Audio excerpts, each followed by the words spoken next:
Have you ever sat down to write a speaking engagement and write a presentation and you're just stuck and you don't know what to say? There's a very specific reason why that happens, and I'm gonna show you how to overcome it so you can put together the best possible content for your next speaking engagement. Tell me if this sounds familiar. You agree to do a speaking engagement and your excitement starts out super duper high. You're like, oh, this is awesome. It's gonna be great. I'm gonna do this speaking engagement. I'm in front of all these people. This could change my entire business. And then you sit down to actually put together the speaking engagement and you're like, what in the heck should I say? What goes in the beginning? What goes in the middle? What goes in the end? What story should I tell? And then you start putting it together and you're like, yeah, it's getting good. But then you go, this sounds so generic. It sounds like everyone has said this before. There's nothing new about what I'm saying. And then you start having questions about, do I even have enough content for a whole hour? Why is anyone gonna wanna hear me speak? And then you actually start beating yourself up because you don't wanna mess up and you see the stage and the opportunity and you don't wanna waste it, but you just can't seem to get over that writer's block or speaker's block or whatever it might be. So I wanna break down why that happens and one of the best and easiest ways to get out of it. So there's two frameworks that your mind is in. There's the flow state and then there's the critical thinking state. Believe it or not, the flow state is when you are saying and being and doing the best possible information. The critical thinking is when you're trying to recreate the flow state and you usually fail at it. I know I do horribly. Now here's what's fascinating about it. When I work with my clients, I'll ask them questions. They'll say, oh, I'm stuck. I don't know what to say. I start asking them certain questions and they say the most beautiful things. Now in the beginning of my career, I would say, oh, that was perfect. Just say that and you're good. And 100% of the time, do you know what they would say to me? What did I just say? Have you ever had that experience? You ever say something that's like magical and someone goes, oh my gosh, that was incredible. And then you say, I'm sorry, I was in the zone. I was in flow. What did I just say? And it's like, oh, I can't repeat what you just said, but it was perfect. And you're like, oh, dang it. Have you ever been giving advice to someone and you're giving them the best advice and then you go, wow, this is really good. I should probably use this for my speaking engagement. And then you sit down with your critical thinking framework on and you're trying to recreate what you said and you can't. One of the big problems that people have is when they sit down, they're trying to create their presentation from a critical thinking perspective. And you can't do that as well when you're in a flow state. Now, with my clients, the benefit of them working with me is that I'm the one asking the questions and they're just answering and I'm taking down what they're saying. So they can just worry about being in that flow state. And then when they're done, I'm like, here's what you just said. And it's always funny because this happens with a large majority of the folks I work with. I'll say something and then they'll say to me, oh my gosh, that's amazing. And I'm like, I'm literally saying word for word what you just said. But when we're speaking from our flow state, typically we can't even remember what we say. And when someone else says it, it's almost like we didn't know we are the ones who said that in the first place.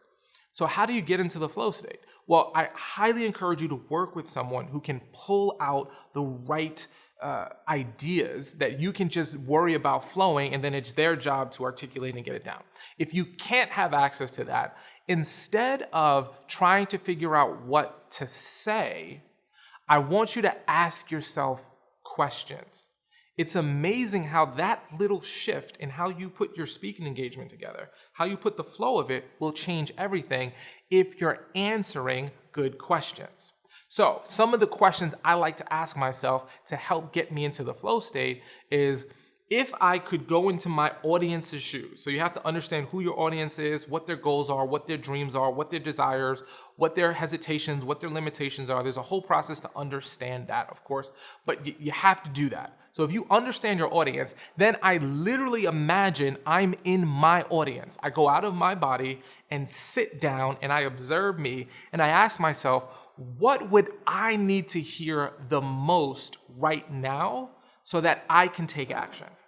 What would I need, Arel, me as the individual, not this generic audience, but an individual? What do I need to hear the most if I'm in their shoes to get the most out of the experience they're going to share with me, the presenter?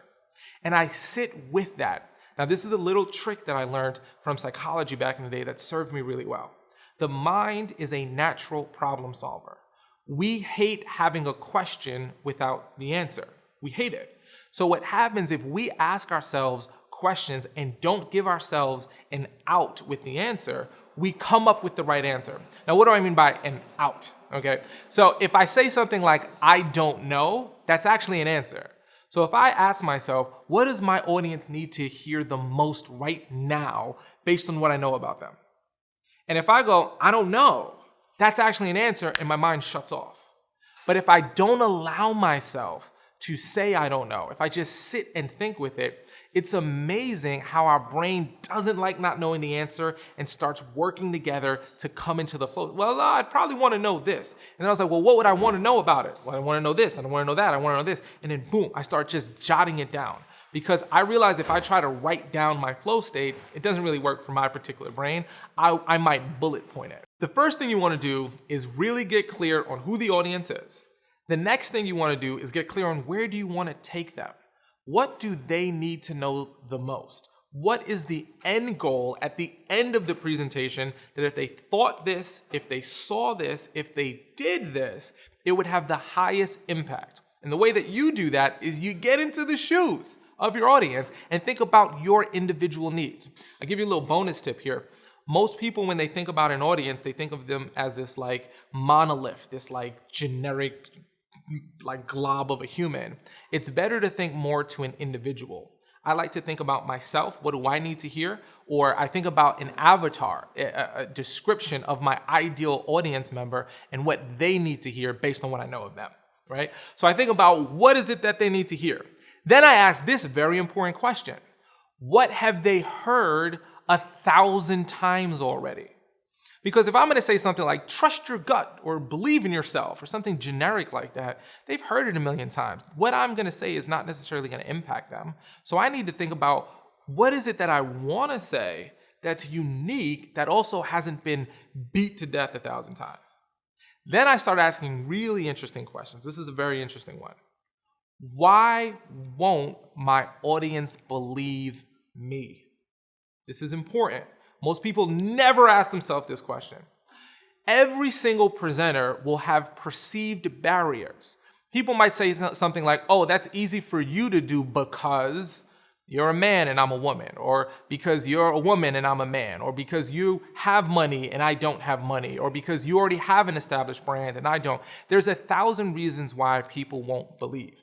Now, for me, sometimes when I speak to older audiences, they may not believe me simply because there's a lot of people with a perceived bias that if I'm younger than them, they can't learn from me. Now, obviously, that's not true. We can learn from people from any age. But I've got to be aware of who my audience is. I remember I did a presentation for a group of literally billionaires and millionaires in the real estate industry. And I was doing a presentation to them, and frankly, I'm not a billionaire in the real estate world. I don't know that industry well, but I realized my job isn't to be an expert in that industry. My job is to be an expert in what I know. But I need to address up front the fact that I'm not a billionaire from real estate investing, because if I don't address that up front, the 600-pound gorilla in the back of their head is, but this guy doesn't really understand me. This person really doesn't know me. So I want to ask myself, what are the reasons someone won't believe me so that I can systematically address them properly in my presentation to break down those natural barriers so I can get them into a positive state of mind. So I get myself into the flow state, not by trying to figure out what to say, but figuring out how to answer the right questions. It's why when people get interviewed by really good interviewers, they say some of their best quotable content because they're in their flow state. So one of the things I recommend you do when you're putting your presentation together is start thinking about these questions, and the answers to them will help you get into a flow state so you're putting together the best possible presentation that moves people to take action. Now, if you have any questions at all about what are the right questions you should be asking yourself, or what are the right ideas to get you into a flow state so your audience can be impacted, so you can move them to change their perspective, take action, and make a difference in the world. If you realize that you can really step up your business and you've been wanting to do it, and leveraging public speaking, in person or virtual, you know is the single most important way to do it, which it is, I'd love to help you with that. Hey, if you like that video, make sure you hit that like button before you go and hit the subscribe button so you can get more of our great content so it goes to the top of the algorithm.